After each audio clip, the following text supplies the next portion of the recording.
Information about larch. Larch is a deciduous conifer tree that belongs to the genus Larix and the family Pinaceae. It is native to cooler regions of the Northern Hemisphere, including North America, Europe, and Asia.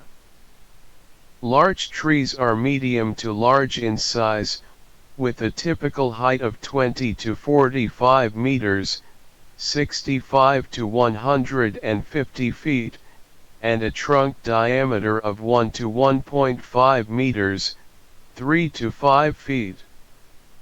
They have needle-like leaves that grow in clusters of 10 to 40, and their cones are small, woody, and cone-shaped, with a rounded or slightly pointed apex.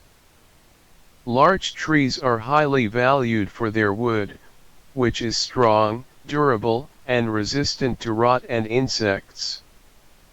It is commonly used in construction, such as for building houses, bridges, and boats.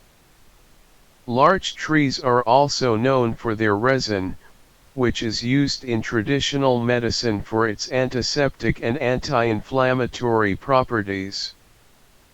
The resin is also used in the production of varnishes, adhesives, and incense. Larch trees are commonly found in mountainous regions, where they thrive in well-drained soils and cool temperatures. They are often used in landscaping and as ornamental trees, as their bright green foliage turns a stunning golden color in the fall before shedding for the winter.